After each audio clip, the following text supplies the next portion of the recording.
I'm John Paul J.P. Castillo.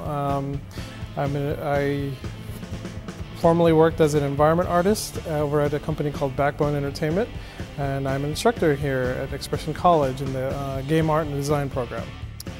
A 3D environmental artist is one who gets to actually create the levels that the characters walk around in. Often I kind of look at environment artists sometimes as sort of the unsung heroes sometimes of video games, because if it weren't for the environment, the character would have nowhere to walk around in or climb onto, or no area to go to play the game. So Kratos would be a very interesting character if all he was walking around it was just dark caves that you can't see the walls or anything like that. Right, you know what I mean? It makes it cool because you see this character go to all sorts of these places. He's hanging on top of like titans. He's climbing, you know, these mountains and stuff like that. It just, you know, it's all part of it. I think that's what's kind of cool, being having the opportunity to be a part of a game development, is like you're one piece of a team that's working their hardest to make this awesome game, just make this fun sort of experience. Even if it's a simple like puzzle game, even if it's or to a more complex adventure game, but you're part of a team, right, and you all play a part. As an environment artist, you might be paired with a specific designer, a game designer, the guys who are in charge of making the game fun. And so he'd probably give you maybe a top-down map on graph paper or a Photoshop file of where the character would generally need to go, what are some typical obstacles that he might face. And so you take that along with the concept art you might be given for a particular game, and you kind of, depending on the time frame and depending on how much freedom the art lead gives us, we take it from there. We use our own imagination to kind of figure out, okay, well, if this character is going to go on this top of this platform, maybe it's a cliffside, or maybe it's a path in a forest, or something like that. So your day-to-day, as you kind of go in, you'll get, you know, you may have a meeting.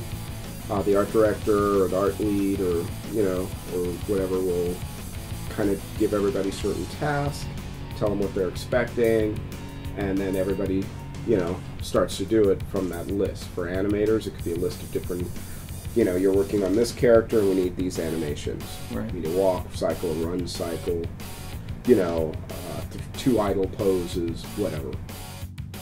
So constant communication, constant check-in, and just the guidance of what would be the art director and/or producer, to kind of make sure everything stays, and then everybody underneath is like, here's your job, here's your job, here's yours, here's the concept art, this is what you're basing it off of. If you have any questions, come to me. And that's pretty much how it kind of works. My name's Alex Jacobs. I'm a senior here at Expressions, hoping to get myself into the industry. I've done a little bit of professional work, mostly just all student stuff.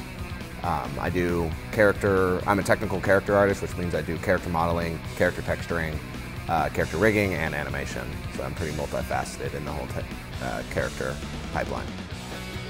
The world is going in the independent part. More independent games are coming out. I mean, Journey won Best Game of the Year this year, and that was a studio of like a dozen people, I think. And so I feel like I should want to do that, but I don't. I want to go work for Naughty Dog and Square Enix, the big AAA companies. Those are the games I play when I get around to playing games. Plus, from what I understand, you're a lot more specified at bigger companies. So if I'm going to go there and I'm hired on as a character artist, I'm not really expected to do much else than character art, character modeling. So I can focus all my efforts on that, and I don't have to worry too much about also then having to paint it and rig it and animate it, and that's a whole lot on your plate. And in smaller studios, you have to do that. Smaller company, they don't have thousands of people or hundreds of people. They've got 10 people, right? And the modeling is done, and now we have to animate. So if somebody goes, I can animate and I can model, I just finished my models, now I can animate. Okay, guess what? You have a better opportunity of staying there longer now and having, more stability. Right. So you get more creative, but when you have a powwow, it's not like this huge pyramid where the people up top decided this game should be made and it trickled down and matriculated to here. And now you are working on it, you know, it's more personalized. It's more like, wow, it's this group right here. What should we do? Oh, that's a good idea. I like that. Let's put that in.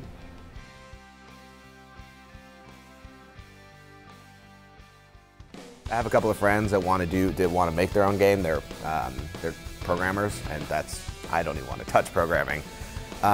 So you know, if they call me up and you know, like, hey, we got this idea, it's a good enough idea. I think it could possibly be the next Fez or Journey maybe. Then I mean, that would be amazing to get on the ground floor of something like that. But those are few and far between, and the indie market is very flooded. So I'd have to really like the project. And really like the team that I'm going to work on, because like I said, it's going to be a small team and you're going to be pulling long hours, and if you can't get along, you're going to kill each other, and then the project's not going to come out, and it's a whole hassle.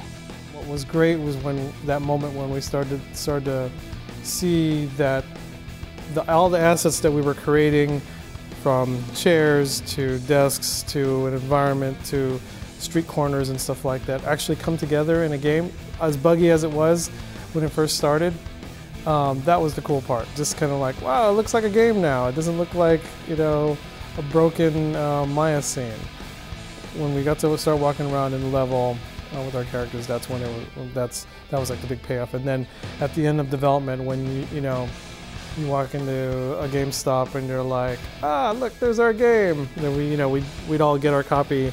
Sometimes we'd be impatient and we'd just go out and buy a copy for ourselves rather than wait for the publisher to give us our copies.